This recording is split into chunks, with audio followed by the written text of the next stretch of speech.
Sarah Martinez parked her old Honda Civic outside the large white house at exactly 7:45 a.m., just like she did every Monday through Friday.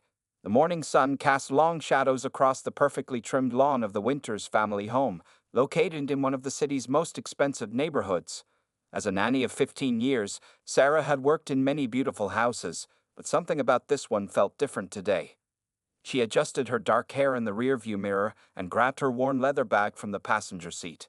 At 38, Sarah had become one of the most requested nannies at the premier care agency, known for her attention to detail and genuine love for children. The Winters family had hired her 3 months ago to care for their 4-year-old daughter, Emma. Walking up the stone pathway, Sarah noticed Mrs. Rachel Winters watering the flowers near the front porch. Even at this early hour, Rachel normally dressed like she stepped out of a fashion magazine. But today, she wore a thick, long-sleeved sweater despite the warm summer morning. Her usually perfect blonde hair was pulled back messily, and dark sunglasses covered her eyes. "Good morning, Mrs. Winters," Sarah called out cheerfully, climbing the 3 steps to the porch. She noticed how Rachel jumped slightly at her voice, nearly dropping the watering can. "Oh, Sarah, you startled me," Rachel said, forcing a smile that didn't quite reach her lips. "I didn't realize it was already time for you to arrive." Sarah's trained eye caught the slight tremor in Rachel's hands as she set down the watering can. After working with so many families over the years, she had developed a sort of sixth sense about these things. Something felt off, but she couldn't quite put her finger on what it was. Just then, the front door opened, and Mr. James Winters stepped out, dressed in an expensive gray suit. His presence seemed to fill the entire porch. Sarah noticed how Rachel immediately straightened her posture and took a small step backward. "Sarah, good morning," James said smoothly, checking his Rolex watch. "Rachel, honey, don't forget we have dinner with the Petersons tonight at 7. Make sure you wear that new dress I bought you." His tone was pleasant, but Sarah caught the underlying firmness in his words. "Yes, of course, James," Rachel replied quietly, her fingers fidgeting with the sleeve of her sweater. As James walked to his black Mercedes, Sarah watched Rachel. The woman seemed to hold her breath until the car disappeared down the street. Only then did her shoulders relax slightly. Inside the house, 4-year-old Emma came running down the stairs in her favorite purple pajamas, her curly blonde hair bouncing with each step. "Miss Sarah," she squealed, jumping into the nanny's open arms. "There's my sunshine." Sarah hugged her tight, breathing in the familiar scent of baby shampoo. "Ready for breakfast?"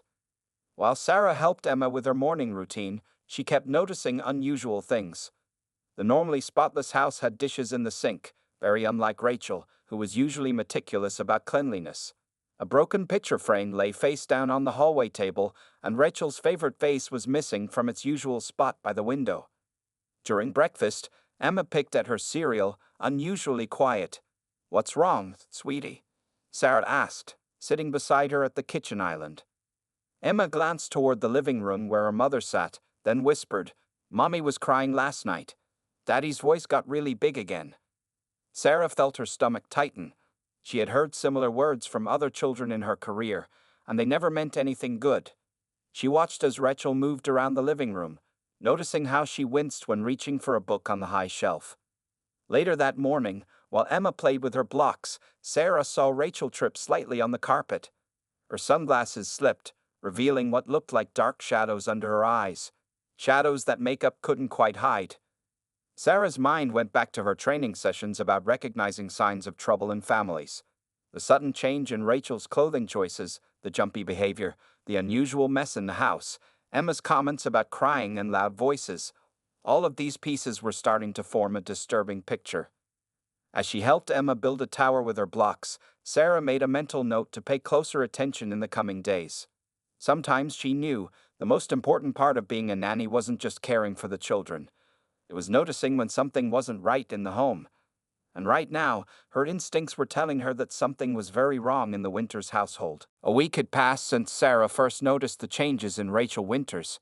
She sat at the kitchen table, watching Emma color in her princess book while keeping an ear out for any sounds from upstairs, where Rachel had been resting all morning. The house felt different lately. The flower vases that usually brightened every room were gone. Rachel had explained that Emma might knock them over, but Sarah had never seen the child go near them. The mirrors in the hallway had disappeared too, covered with decorative cloths that Rachel claimed were new fashion choices. During lunch preparation, Sarah opened the refrigerator to find it nearly empty. This was strange for a house where Rachel used to pride herself on cooking fresh meals every day. Now there were only takeout boxes and a few apples. "Miss Sarah?" Emma's small voice pulled her attention away from the fridge. "Can we have peanut butter sandwiches again?" "Of course, sweetie." Sarah grabbed the bread, noticing how Emma kept looking toward the stairs. "Is something bothering you?" Emma hugged her stuffed elephant closer. "Mommy doesn't play tea party anymore. She stays in her room a lot." The little girl's lower lip trembled. "And Daddy broke my nightlight yesterday. He said big girls don't need them, but the dark is scary." Sarah's heart sank. She remembered how James had been angry about the electric bill last week, stomping around the house and slamming doors. Rachel had followed behind him like a shadow, apologizing repeatedly. While making the sandwiches, Sarah heard the doorbell ring. It was Rachel's sister, Kate, who usually visited every Wednesday, but today, Rachel called down that she wasn't feeling well and couldn't see anyone. Through the window, Sarah watched Kate stand on the porch for a long time, looking worried, before finally leaving. Later that afternoon, while Emma napped, Sarah was folding laundry in the living room. Rachel came downstairs wearing a turtleneck sweater, despite the house being warm. Her hands shook as she made coffee in the kitchen.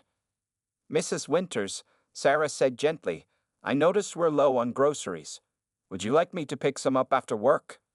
"Oh, no need," Rachel answered quickly, not meeting Sarah's eyes. "James prefers to handle the shopping now.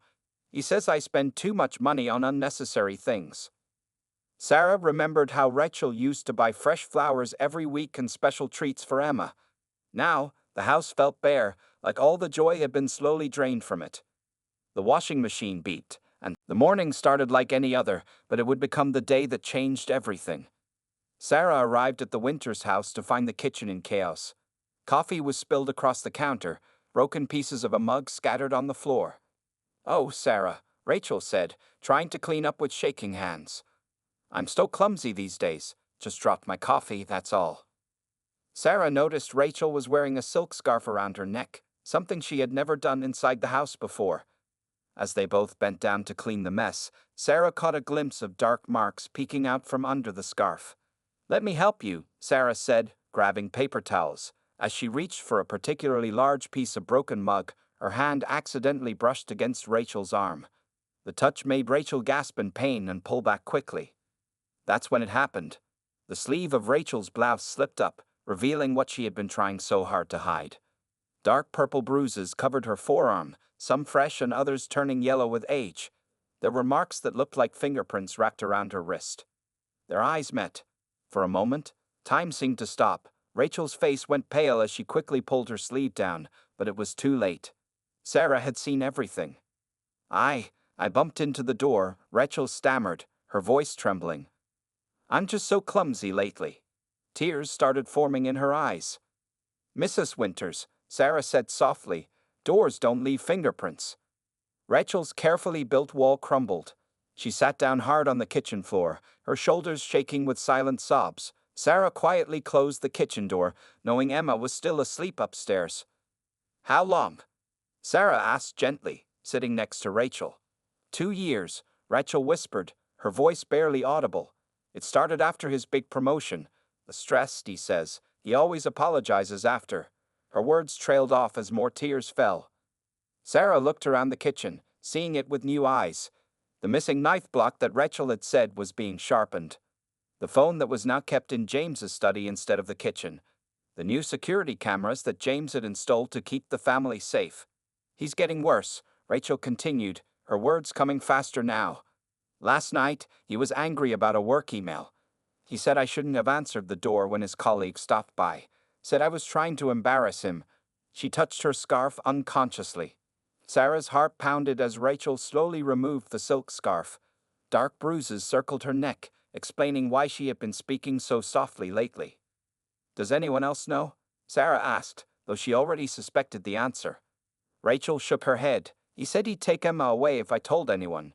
His lawyer friends would make sure I never saw her again." Fresh tears rolled down her cheeks. "I can't lose my baby, Sarah. I can't. Upstairs, they heard Emma starting to wake up, her small feet pattering across the floor. Rachel quickly wiped her eyes and retied her scarf. Please, she begged Sarah. Please don't say anything. They'll know it was you who told. They'll make sure you never work as a nanny again. Sarah watched as Rachel transformed before her eyes, putting on her mask of normalcy just as Emma came bouncing into the kitchen. The little girl didn't seem to notice her mother's red eyes or the broken mug pieces they hadn't finished cleaning up. Mommy, can we have pancakes? Emma asked cheerfully.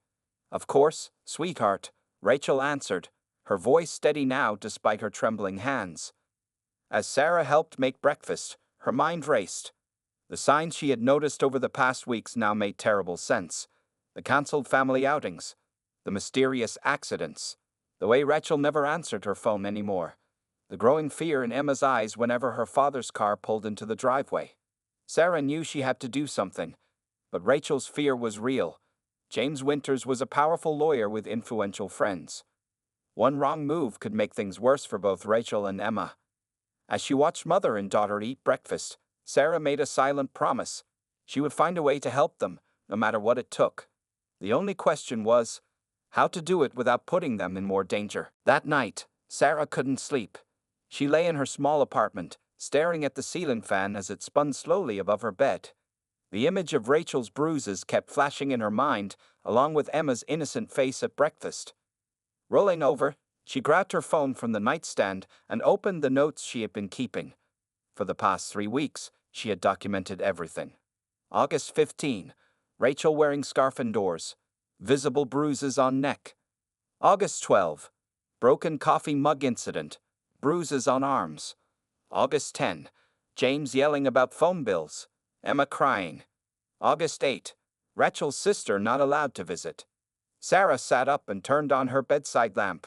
Her cat, Luna, jumped onto the bed as she pulled out the domestic violence pamphlets she had picked up from the library during her lunch break. The words signs of abuse and how to help seemed to stare back at her. Her phone buzzed, a text from her sister Maria. Can't sleep? Want to talk? Maria had gone through something similar 5 years ago. Her husband had started with small controlling behaviors, then verbal abuse, and finally physical violence.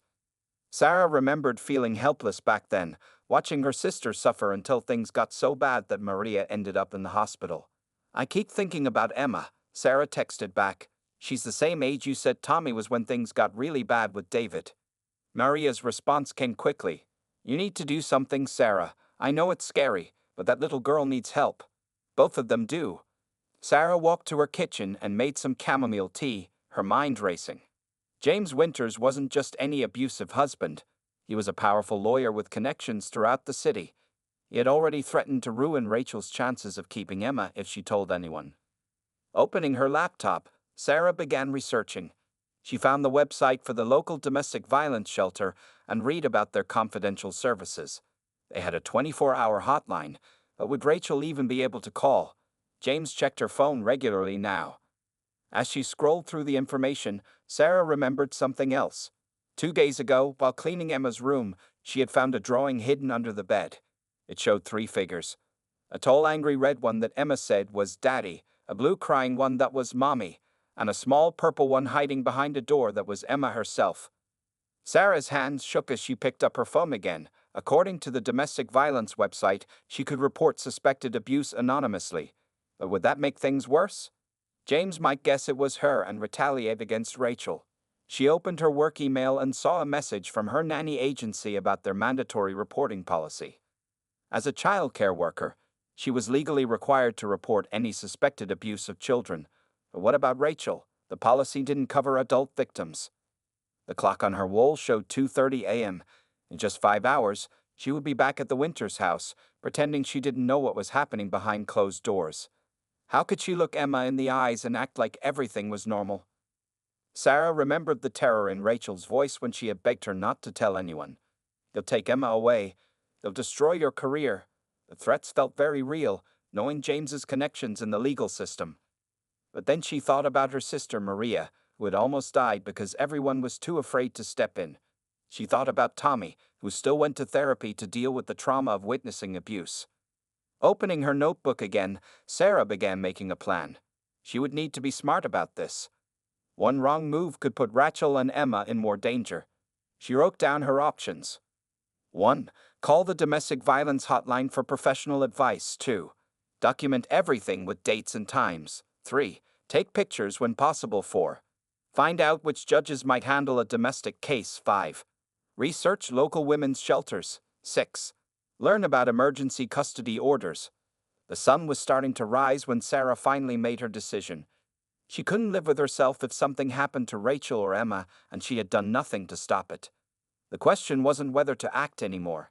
It was how to do it in a way that would actually help them escape safely. Sarah arrived at the Winters' house earlier than usual that Monday morning. The sky was still dark, with just a hint of sunrise in the distance. She had barely slept after making her decision to help Rachel and Emma, but something told her to come in early today. As she turned off her car engine, she noticed James' black Mercedes was still in the driveway. Strange, she thought.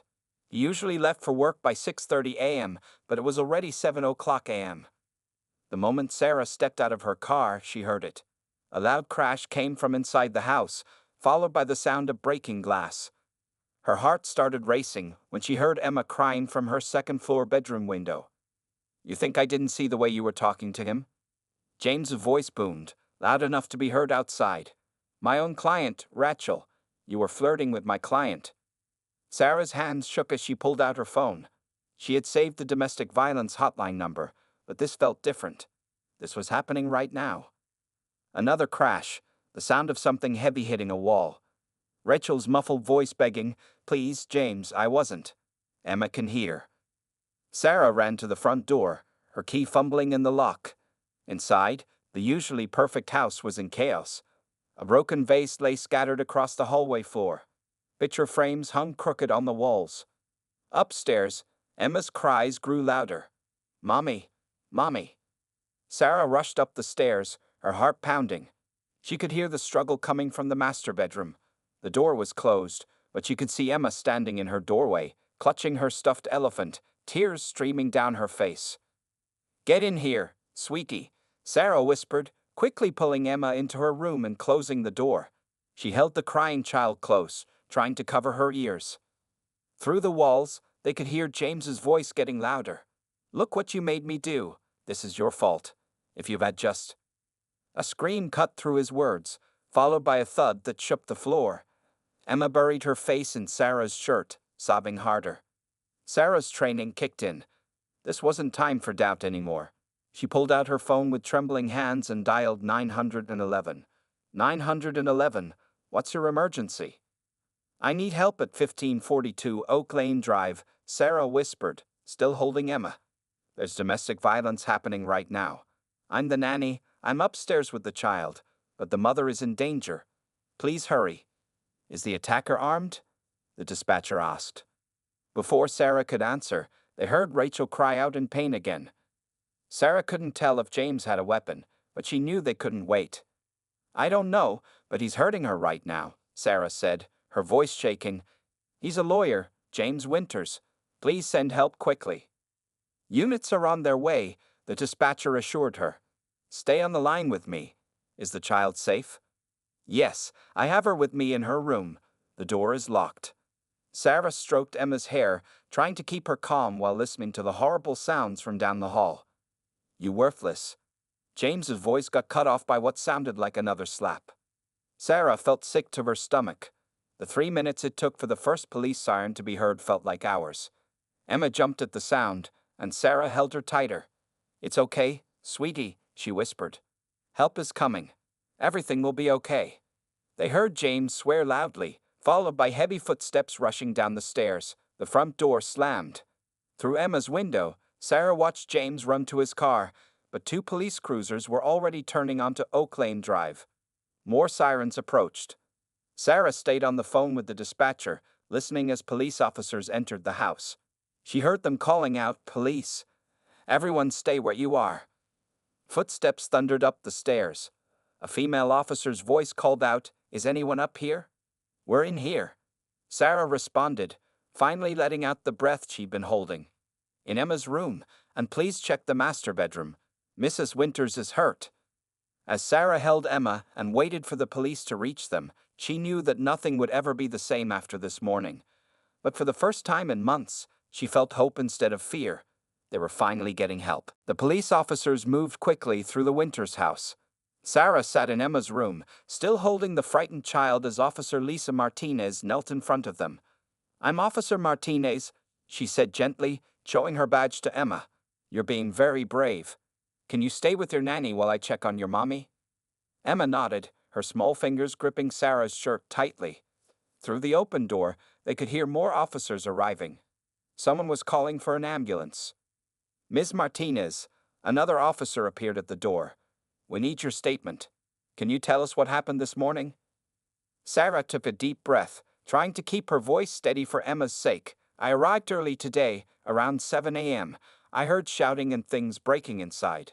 Mr. Winters was angry, accusing Mrs. Winters of—" She glanced at Emma, carefully choosing her words, "of talking to his client." As Sarah spoke, paramedics rushed past the door with their medical bags. The sound of their radio crackled through the hallway. Emma whimpered at each new noise. "Has this happened before?" the officer asked, taking notes. Sarah reached into her bag and pulled out her phone. "I've been documenting everything for the past few weeks. The bruises, the broken items, the threats." She showed them her detailed notes with dates and times. "I also have pictures of some of Mrs. Winters' injuries from when I was helping her with housework." Downstairs, they heard a commotion. James' angry voice carried up the stairs. "This is my house. You can't arrest me. Do you know who I am?" Emma started crying again. Sarah quickly grabbed the little girl's favorite storybook. "Hey, sweetie, why don't we read about the rainbow fish? Remember how much you loved this story." Officer Martinez returned looking serious. "The paramedics are taking Mrs. Winters to St. Mary's Hospital. She has some injuries that need immediate attention. Mr. Winters is being taken to the station." "What about Emma?" Sarah asked, protectively holding the child closer. "Mrs. Winters asked if you could stay with Emma until her sister Kate arrives. We've already contacted her." Sarah nodded, relieved that Rachel was thinking clearly enough to call Kate. The sister she hadn't been allowed to see for weeks would finally be able to help. A female paramedic entered the room carrying a teddy bear wearing a tiny medical coat. "Hi, Emma, I'm Nancy. Would you like to meet Dr. Fuzzy? He helps scared children feel better."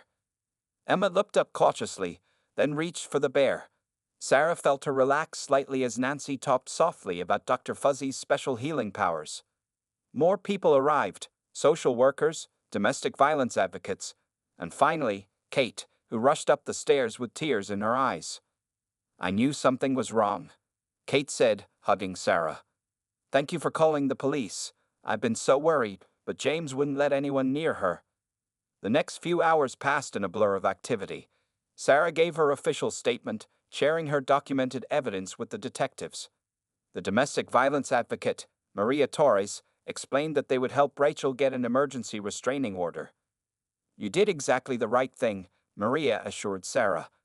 "Keeping those records, taking pictures, calling 911. This evidence will make it much harder for him to use his legal connections to fight back." By afternoon, the house had quieted. Kate prepared to take Emma to the hospital to see Rachel. The little girl was calmer now, clutching both her old stuffed elephant and her new Dr. Fuzzy bear. "Miss Sarah?" Emma asked as they got ready to leave. "Will you come see Mommy too?" Sarah looked at Kate, who nodded encouragingly. "Of course, sweetie. We'll all go together." As they walked to Kate's car, Sarah saw the neighbors watching from their windows. The perfect facade of the Winters family had shattered, but something better would grow from the broken pieces: truth, safety, and healing. Officer Martinez approached Sarah one last time. "The detective wants you to know. Your documentation will really help their case. Sometimes it takes just one person being brave enough to act." Sarah watched as Kate buckled Emma into her car seat. The morning's terror was fading, replaced by a quiet determination. The hardest part, breaking the silence, was done. Now the real work of healing could begin, and Sarah knew she would be there to help every step of the way. 3 days after the arrest, Sarah walked through the quiet halls of St. Mary's Hospital, carrying a small bag of Emma's favorite books and toys. The police investigation had revealed more than anyone expected. James Winters hadn't just been violent at home, He had a history of aggressive behavior that his money and connections had helped hide for years. Room 415 was bright with morning sunlight. Rachel sat in a chair by the window, her injuries still visible but healing. The doctors had documented everything. 3 broken ribs, a sprained wrist, and bruises covering much of her body. But it was the old, healed fractures they found that told the longer story of abuse. Sarah, Rachel smiled weakly, looking more relaxed than she had in months. Emma was curled up asleep on the hospital bed, surrounded by get-well cards and drawings from her art therapy sessions. "How are you feeling today?" Sarah asked, setting down the bag. She noticed Rachel was wearing a short-sleeved hospital gown. No more hiding. "The police came this morning," Rachel said, her voice stronger than before. James's secretary came forward. She had evidence that he'd been violent at the office too. He hurt her last month when she threatened to report him. Sarah sat in the chair next to Rachel. On the small hospital table, papers were spread out. Police reports, custody documents, and restraining order forms. Kate had hired a different law firm, one known for helping domestic violence survivors. "The detective said your evidence helped convince his firm to suspend him," Rachel continued. "All those dates and pictures you kept, they show it wasn't just one bad day. You can't claim it was a misunderstanding anymore." A social worker named Jenny knocked and entered, carrying more papers. "Good news," she said. "The judge approved the emergency custody order. Emma stays with you, and James can't come near either of you while the case is ongoing." Rachel's hands shook as she took the papers, but her voice was steady. "I was so afraid he'd take her away. He always said no one would believe me, that he'd use his lawyer friends to keep Emma." "The system doesn't always work perfectly," Jenny admitted. "But when we have strong evidence and supportive witnesses like Sarah, it's harder for abusers to use their power to continue controlling their victims." Emma stirred on the bed, opening her eyes. "Miss Sarah," she called out, spotting her nanny. "Look at my new drawings." She pulled out a paper from under her pillow, showing a picture of 3 people holding hands, herself, Rachel, and Sarah, standing under a bright sun. "The therapist says she's processing things well," Rachel explained quietly. "Children are so resilient when they feel safe and supported." A knock at the door announced Kate's arrival. She carried shopping bags and a determined expression. "I found an apartment," she announced. 2-bedroom, secure building, in a different school district. "The domestic violence organization is helping with the deposit." "But how can I afford?" Rachel started. "That's the other news," Kate interrupted. "Your old boss from the art gallery called. They want you back. Full-time, with health insurance. They never believed you wanted to quit. They suspected James made you." Sarah watched as Rachel absorbed this news. 2 years ago, James had forced Rachel to quit her job at the gallery, claiming she needed to focus on being a proper wife and mother. Now, piece by piece, Rachel was reclaiming her independence. "Will you still be Emma's nanny?" Rachel asked Sarah suddenly. "I know it's not the same fancy house anymore." "Of course," Sarah smiled. "We're family now. All of us." Emma climbed into Sarah's lap with her coloring books. "Can we make happy pictures for Mommy's new house?" As Emma drew, the adults discussed practical matters, security systems, counseling appointments, court dates. But there was hope in every conversation, plans for a future without fear. Jenny, the social worker, made some final notes. "Remember, recovery isn't always a straight line. There will be hard days, but you have a strong support system now." Looking around the room, Sarah saw what the social worker meant. Kate organizing apartment details, the domestic violence advocates providing resources, the police building their case, the therapists helping both mother and daughter heal, and Sarah herself, no longer just a nanny, but part of the network of support that would help this family rebuild. Rachel reached for Sarah's hand. "Thank you," she whispered, "for being brave when I couldn't be." 6 months had passed since that life-changing morning. Sarah pulled up to a cheerful apartment building, its red brick walls covered with flowering vines. This place felt nothing like the cold, expensive house where she had first met the Winters family. As she walked up to apartment 3B, she could hear Emma's laughter through the door. The sound made Sarah smile. It had taken months before the little girl started laughing freely again. Rachel opened the door, looking younger somehow, dressed in paint-splattered jeans, and a bright yellow t-shirt. The apartment smelled of fresh coffee and paint. "Come see what we did," Emma called out, running to grab Sarah's hand. She pulled her toward what used to be a plain white wall. Now it was covered with a beautiful mural of butterflies and flowers, clearly painted by Rachel's artistic hands. "The gallery loved it so much," Rachel explained, wiping paint from her hands. "They want me to design a whole children's section. Real paid work, doing what I love." The apartment, though smaller than their old house, felt alive with color and joy. Emma's artwork hung proudly on the fridge. Photos showed happy moments from the past months. Emma's 5th birthday party, Rachel's art show opening, picnics with Kate and Sarah. "The final court date is next week," Rachel said as they sat down for morning coffee. "The prosecutor says with all the evidence, plus the testimony from James's secretary and other victims who came forward, he's looking at serious consequences." Sarah nodded, remembering how the case had grown. After James's arrest, 3 other women had found the courage to report his violent behavior, including 2 former clients. His law firm had conducted their own investigation and discovered years of covered-up incidents. Emma sat at her small art table nearby, humming as she drew. Her therapist said the weekly drawings showed her healing process. The scary dark pictures had gradually been replaced by bright colors and happy scenes. "Group therapy has been amazing," Rachel continued. "Hearing other survivors' stories, knowing I'm not alone, it makes me feel stronger. Last week, I even shared my story with new members." Sarah remembered how quiet and scared Rachel had been just months ago. Now she volunteered at the domestic violence organization, helping other women find their way to safety. The sound of keys in the door announced Kate's arrival. She came in carrying grocery bags and a newspaper. "Look what made the local news," she said, spreading out the paper. The article headline read, "Local nanny's quick action leads to justice. Domestic violence case sparks community change." There was a photo of Sarah receiving an award from the domestic violence organization for her role in helping Rachel and Emma escape abuse. "They're using our case to train other childcare workers," Sarah said, slightly embarrassed by the attention. "Teaching them about documenting signs of abuse, knowing when to call for help." "You saved our lives," Rachel said quietly, hugging her sister and her friend. "Both of you did." Emma came over, climbing into Sarah's lap. "Miss Sarah, can we go to the park today? I want to show you my new soccer moves. Mommy signed me up for a team." "Of course, sweetie," Sarah smiled. The park was something they could never do before. James hadn't allowed Rachel to take Emma out alone. Now they went almost every day. Rachel's phone buzzed with a text from her support group. Another survivor needed help moving out safely. "I'll go tomorrow to help her," Rachel said. "It feels good to give back, to show others there's hope." Looking around the sunny apartment, Sarah saw all the signs of healing.